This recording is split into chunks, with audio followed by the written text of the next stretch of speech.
Welcome to Proshare WebTV Economy Discourse. I'm Oto Baseko. Today we're looking at the recently published Proshare Confidential Report analyzing Nigeria's Poverty Tracker Index, and also the recent decision by the Central Bank of Nigeria to hold rates at the July 2018 Monetary Policy Committee meeting. We meet to discuss these issues at Tope Babalola of the Research Unit. Great to have you. Oto, thank you for having me as usual. It's a pleasure. Always a pleasure discussing economic issues with you. From this recent report, we see that the leading indicators are in green light. But on the other hand, it has failed to revive the social well-being of Nigerians. This is a major concern, and I'd like you to elaborate on this. Yes, there's a disconnect between our leading indicators and the HDI. And if you look at the recent poverty tracker, the global poverty tracker, which simply stated that Nigeria's poverty is about 86.6 million Nigerians are in poverty. And we have overtaken India as the highest concentration in terms of people, individuals who are in poverty. But this also has been a product of several years, really, because if you look at it as at 2010, what we had was an economy whereby we had policy somersault, and therefore it made it also harder for us as a nation really to predict policies. And that itself also gives the wrong signal. And those kind of policies are policies in terms of power, policies in terms of also energy, because those are also fundamental factors. And later on in 2014, what we had was that we had growth levels which were lower than our GDP. And as at that time also, when we had growth was our per capita income also declined for the first time. So when you have your per capita income decline, so there's always this increase in poverty. So for the first time in 2014, you had an increase in poverty. We did a cubic integration of that, and we found out that we had an upswing in poverty. But more importantly was that in 2016, you had the recession came in. Yes. So when the recession came in, it had an explosion in it, because aggregate demand actually depressed, and that itself was also very, very, very. That itself also affected consumption. Yeah. So you had a three-stage. The first stage was that you had the initial issue. You had policies which were policy somersaults, were not giving the right signals. Yeah. Then later on, you also had a scenario whereby per capita your growth levels, GDP growth levels, were lower than your population, and therefore per capita income fell. Then at 2016, you had a particular scenario whereby you had recession. And therefore, what happened was that immediately after the recession, you had your leading indicators actually came out of the recession. Because normally, gradual recovery. Because normally is that your leading indicators, they always guide, they are the ones that guide the cycle. They guide whether you are either in a boom, or either in a recession, or either you are also in prosperity. So what you had was that you're having a leading indicator who are in green, just as your purchasing managers index, your inflation is also falling. You're also having a scenario whereby you're also seeing oil exchange rate also a bit stable. With the oil conditions. With oil conditions stable. But then the truth is that also after a recession, you also have this hysteresis comes into play, because you have a disconnect between quantitative growth and really qualitative growth. And that is a very good example of what happened in Greece, and also happened in many other countries, Brazil and South Africa, who also experienced recession. Because the real danger too is that we've not also had a V recovery. The kind of recovery we've had has also been a very fragile recovery. We have a recovery which came out with 0.8%. And don't forget that the last quarter we had was about 1.95% growth, and which is still far lower than even our GDP, far lower than our population growth. Over 2%, yeah. So regardless of that, you are still seeing per capita income still fall. So that itself Still induced by oil growth. Still, again. Yeah, still induced by oil growth. Oil price. And it still provides that, it still gives that kind of ammunition for poverty to grow. So you look at all the indices at broad levels, you find out that your leading indicators, yes, to a large extent is disconnected from your HDI. From this report, we see that there are 45.7 million poor Nigerians. And we see some approach and intervention in the area of pro-poor policy, social interventions amongst the whole strategy of the administration.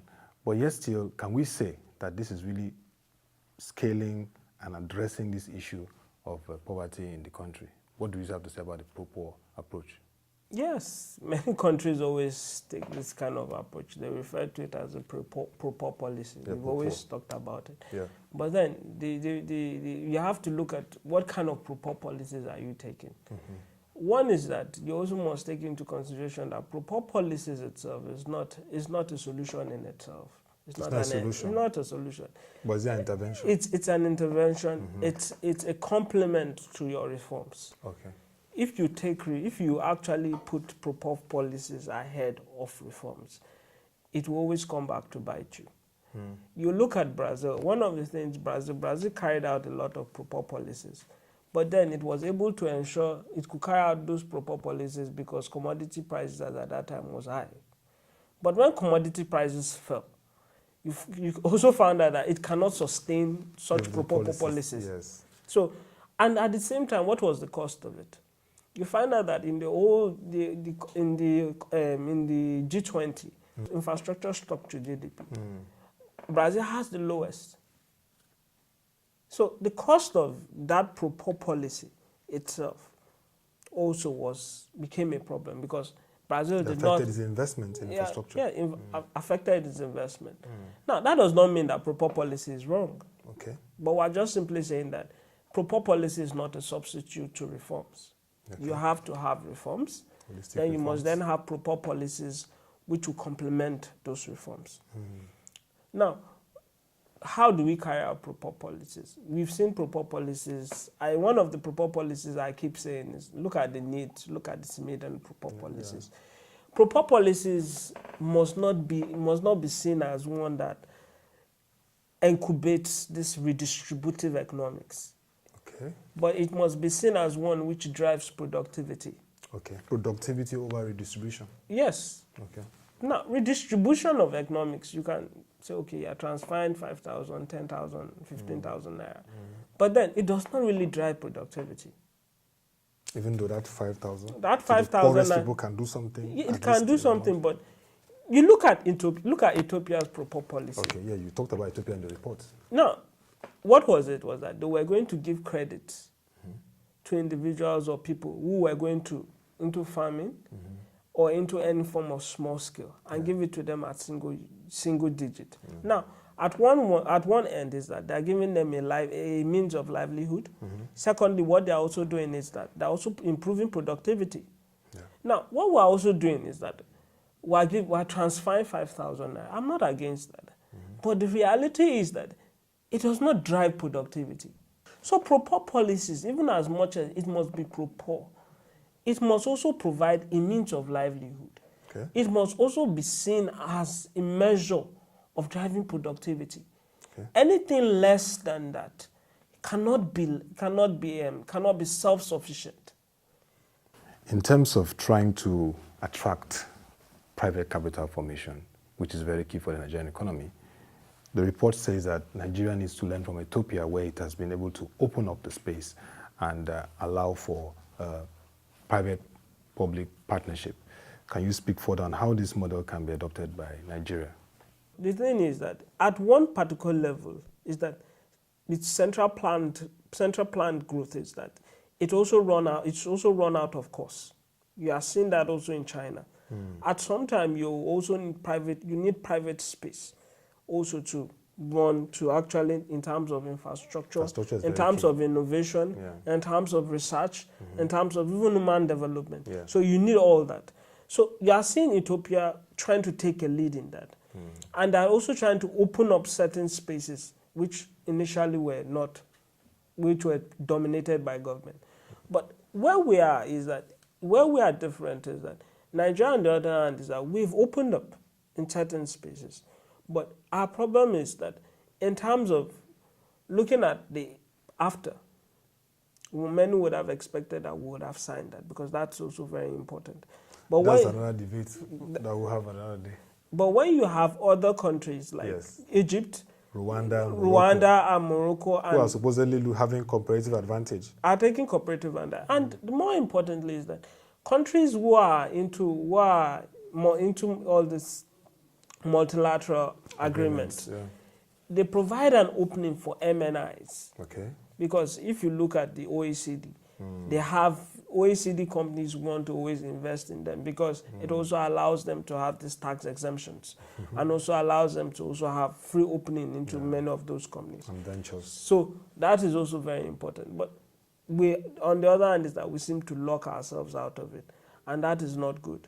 And on the other hand is that we could have also led the debate, also led the kind of the direction in terms of the architecture of trade in Africa, but rather we have not. Trade is too low among African countries. Well, trade is too low among African countries, and it's more of a structural thing, because the reality is that we produce similar things. Okay, similar things. Similar things. So, and it's not only you look at the Mexico, Colombia, and Ecuador and all that. And you realize that the trade level there is very low, because they export almost the same thing. But Europe have a very good trade level. They have trade level because they have wider diversification, and because in terms of capital exports are huge.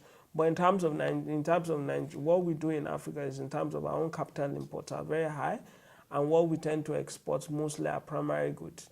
And that itself reduces. It's more of a structural, what I call a structural drag to trade, really. Okay. So from the July 2018 CBN MPC meeting, we've seen that they're consistently holding rates at 14% for over a year now. How is this addressing the challenge of weak purchasing power parity for Nigerians, and even a weak income base for the country? Is it really addressing this critical social issues in the country?